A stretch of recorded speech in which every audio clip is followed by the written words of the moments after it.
Welcome to Pennsylvania in Focus. I'm Kristen Smith. Doors have opened on Connections Emergency Behavioral Health Crisis Walk-in Center, a project with an investment of millions from the state and 3 central Pennsylvania counties. Joining me today is the Center Square's Pennsylvania reporter, Christina Linjo.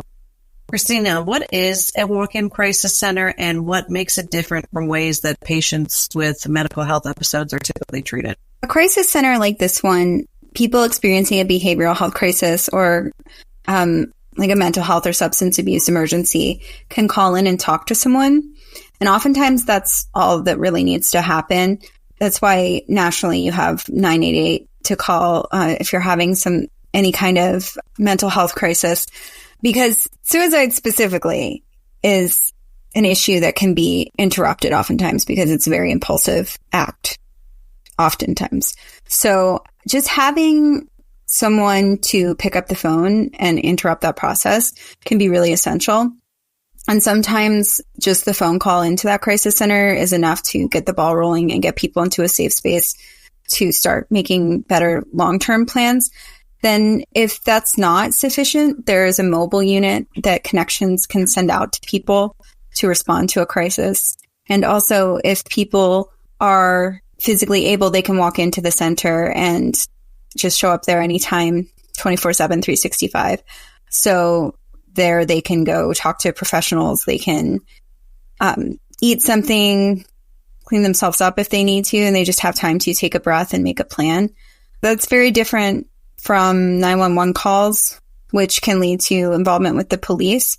And especially if there are drugs involved, so if it's a substance abuse issue, then that can lead to the person in crisis being taken into police custody. And some people argue that being entered into that system can exacerbate the mental health problems people are seeing. Another alternative is that people get taken to emergency departments, and emergency departments aren't very well equipped to deal with mental health emergencies in a way that solves the problem long term. Their goal is to stabilize people medically so that they can kind of move people out of the way for the next emergency to come in.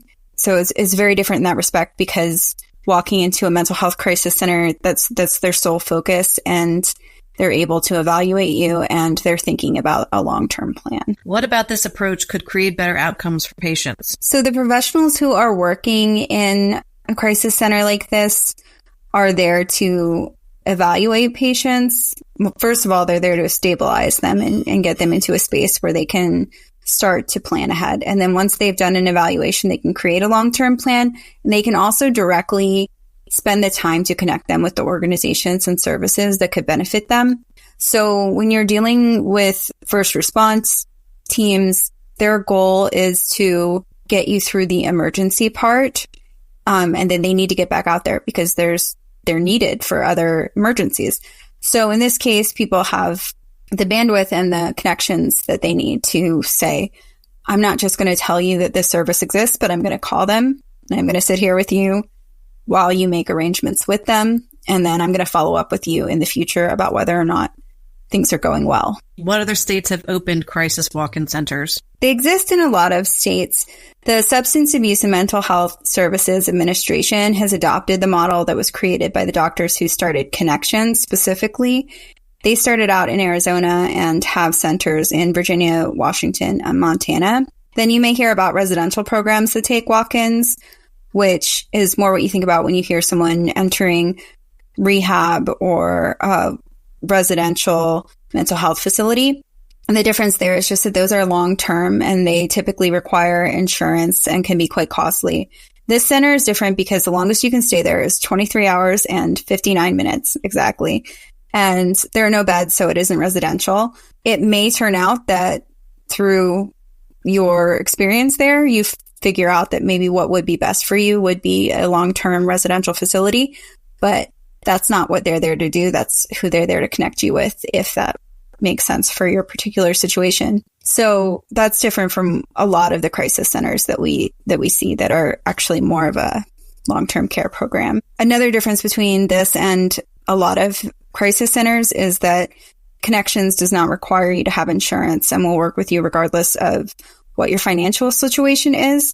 And they work with people who are age 14 and up. So they can serve part of the youth population as well. Currently, this center is serving 3 counties in central Pennsylvania, but are there plans for more? I'm not sure if there are any specific plans yet, but the state is hoping that this will serve as a model for future projects. The collaborative aspect between 3 counties is an example of what can be done if maybe a county is under-resourced or doesn't have a high enough population to justify a whole center for itself. So they can work together to pull their resources and create something. Also, the state has a pool of over $200 million from opioid settlements, and only about $70 million have been spent, I think. So there's a lot of opportunity there to use that funding to create centers like this.